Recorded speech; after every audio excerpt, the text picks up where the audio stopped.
We have to be aware that is a controversial aid modality and sometimes is not well understood. And the reason why we have new guidelines and we start with a new policy because budget support was challenged at the different levels by different stakeholders.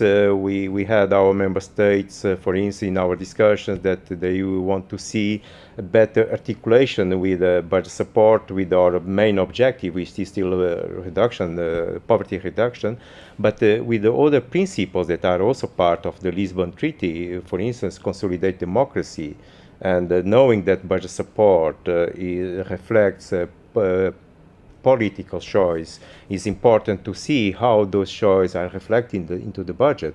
So, and this was an important issue, political issues like democracy, rule of law, and also human rights were very important in our discussions.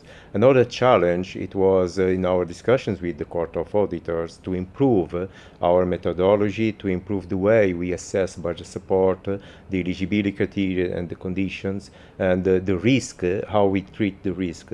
So we felt in 2010 that it was time to revise our policy.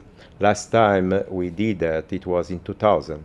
So 10 years later, after 10 years of implementation, lessons learned, evaluations, we felt that it was the right moment. And we had a very inclusive process. We prepared a green paper in 2010, wide consultation in Europe, also in the partner countries.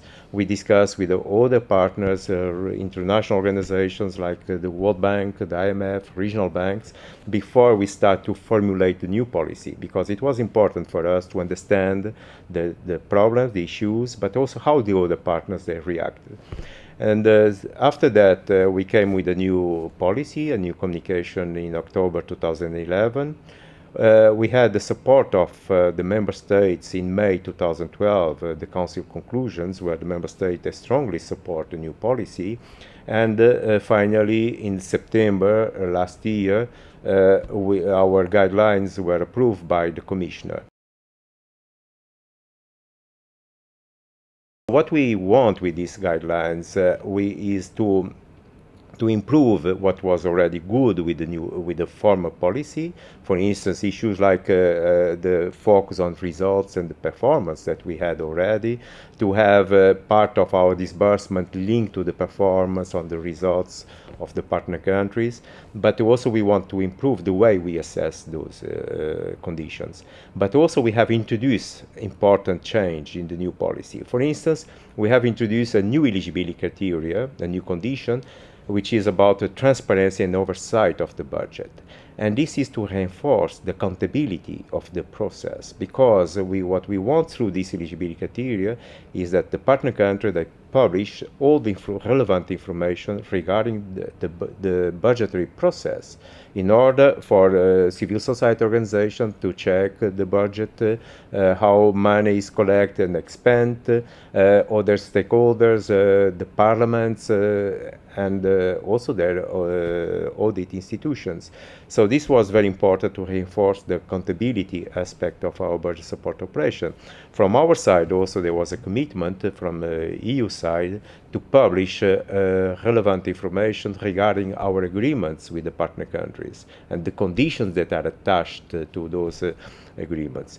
Another important issue was the risk management framework that you put in place. You know, all aid modalities, there is a risk, but budget support particular, we have systemic risk linked to the way that public financial management is managed in the partner country, on the macroeconomic issues, on the political issues. And this was a request from the European Court of Auditors and support by the member states. And we came with a completely new risk management framework.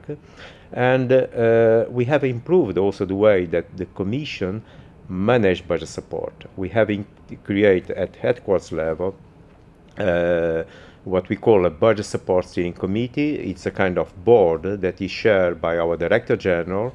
It involves the senior management of both DEFCO and also the EAS, and we work closely with the EAS. and also with the other service, particularly the DG ECFIN, Director General for Economic and Finance, particularly on the neighborhood countries, but also their expertise on macroeconomic issues. And this board is to deal with the most difficult cases and budget support when we feel that the risk, and using this risk management framework, when the risk is substantial and high, and when we feel that the Director General has to engage personally on the decision-making process. And then we have the board that is chaired by him, but also he can refer to the commissioner if he feels that he needs also to refer to the commissioner. The decision will be taken at this level. We are trying now to put in place at the regional level structures to help our delegations also to improve the way they manage budget support. There are ongoing discussions because we work in a very large scale. We provide budget support to about 85 countries, and we have more or less 125 ongoing operation budget support, which requires a lot of expertise in the whole network. So what we are trying to do is to concentrate in different regions this expertise in order to be able to provide advice to the delegations in the region. And this is something that we start now to put gradually in place, and we hope that this year we have the first 4 regional structure in place.